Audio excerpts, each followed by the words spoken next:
Chairman P T I روکنے کے باوجود میرے گھر آتا تھا، اس نے میرا ہنستا بستا گھر اجاڑ دیا۔ بشرا بی بی کے سابق شوہر خاور مانیکا کہتے ہیں کہ بیوی کی چیئرمین پی ٹی آئی سے ملاقاتوں پر ناراض تھے۔ ایک بار نوکر سے کہہ کر چیئرمین پی ٹی آئی کو گھر سے نکلوایا۔ والدہ نے بھی گھر میں چیئرمین پی ٹی آئی کے آنے پر اعتراض کیا۔ بشرا بھی چیئرمین پی ٹی آئی سے ملنے بنی گالا جاتی تھیں۔ بشرا پنکی سے ان کی شادی 28 سال رہی۔ ایک دن فرا کوگی کا پیغام آیا، بشرا کو طلاق دے دیں۔ طلاق 14 نومبر 2017 کو دی۔ 1.5 ماہ بعد بھی پنکی نے چیئرمین پی ٹی آئی سے نکاح کر لیا۔ فرا گوگی نے کہا کہ طلاق کی تاریخ تبدیل کر دیں۔ زلفی اور فرا نے کہا چیئرمین پی ٹی آئی نے وزیر اعظم بننا ہے، آپ خاموش رہیں۔ اور شور سے بول رہے ہیں کہ 2 دہائی لے کر آئیں گے، 18ویں ترمیم میں بھی ترمیم کریں گے۔ اگر ہم نے الیکشن سے پہلے ریزلٹس طے کرنا ہے تو پھر کوئی فائدہ نہیں ہے۔ ہمیں صاف و شفاف الیکشنز چاہیے۔ کوئی ایک صاحب وزیر اعظم بنے گا تو کوئی دوسرا دھاندلی کا الزام لگائے گا، دھرنا شرنا کا سیاست کرتا رہے گا۔ لاہور میں ایک جلسہ کرایا گیا، کہتے ہیں ان کی بات ہو گئی۔ نون لیگ 2/3 اکثریت لے کر 18ویں ترمیم ختم کرنا چاہتی ہے۔ Chairman Peoples Party Bilawal Bhutto کا دعویٰ۔ نوشہرہ میں ورکرز کنونشن سے خطاب، بولے اگر نتائج پہلے سے طے کرنے ہیں تو الیکشن کا کوئی فائدہ نہیں۔ اگر ایک وزیر اعظم بنے گا تو دوسرا دھاندلی کا نعرہ لگا کر دھرنا دے گا۔ جو کہتا تھا سب کو جیل میں بھیجے گا، وہ خود جیل میں ہے۔ جب جیل میں ہوتے ہیں تو ان کو قانون اور آئین یاد آ جاتا ہے۔ حکومت سے نکلتے ہیں تو کہتے ہیں مجھے کیوں نکالا۔ بزرگ سیاستدان انتظامیہ کے زور پر الیکشن نہ لڑیں۔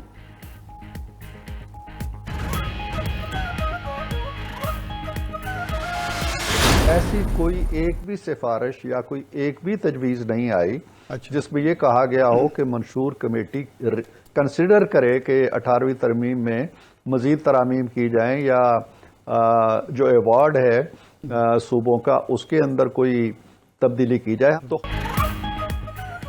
18ویں ترمیم ختم کرنے سے متعلق خبروں میں کوئی صداقت نہیں۔ مسلم لیگ نون کے سینیٹر عرفان صدیقی کی پروگرام ہو کیا رہا ہے میں گفتگو، بولے پارٹی کے اجلاس میں بھی 18ویں ترمیم کے متعلق کوئی بات نہیں ہوئی۔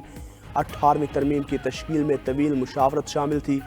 آئندہ بھی تمام سیاسی جماعتوں کے ساتھ اتفاق رائے سے فیصلہ کریں گے۔ بدقسمتی سے جمہوری سیاسی جماعتوں کو گالی بنا دیا گیا۔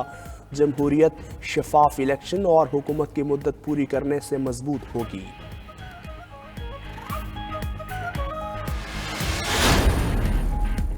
18ویں ترمیم سے چھیڑ چھاڑ کرنے والا ملک کا سب سے بڑا دشمن ہوگا۔ پیپلز پارٹی کے رہنما سید خورشید شاہ کی پروگرام مقابل میں گفتگو، بولے چیزوں میں بہتری لانے کے لیے تیار ہیں۔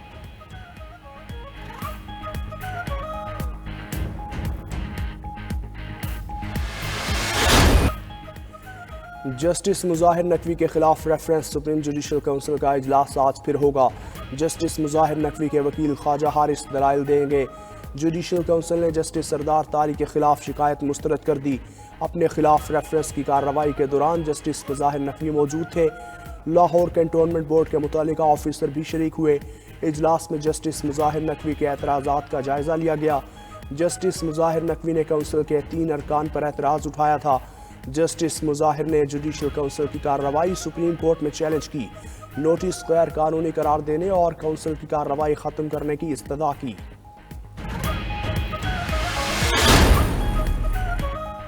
سابق وزیر اعظم نواز شریف مری میں موجود، آج اسلام آباد جائیں گے۔ نیب ریفرنسز میں سزاؤں کے خلاف اپیل کے لیے آج اسلام آباد ہائی کورٹ پیش ہوں گے۔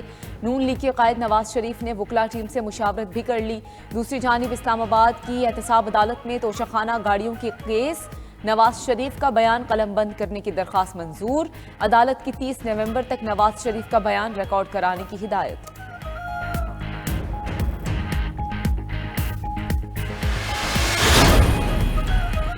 سائفر کیس میں جیل ٹرائل روکنے کے حکم میں آج تک توسیع، اسلام آباد ہائی کورٹ نے خصوصی جج کی تعیناتی کا نوٹیفیکیشن طلب کر لیا۔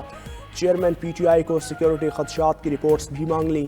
دوران سماعت عدالت نے کہا جیل ٹرائل کا نوٹیفیکیشن جاری کرنے میں قانونی تقاضے پورے نہیں ہوئے۔ یہ سزائے موت یا عمر قید کا کیس ہے، اس میں سختی سے قانون کے مطابق چلنا چاہیے۔ توشہ خانہ کیس میں سزا کے خلاف مرکزی اپیل پر بھی سماعت، فیصلہ معطل کرنے کی چیئرمین پی ٹی آئی کی متفرق درخواست پر نوٹس جاری۔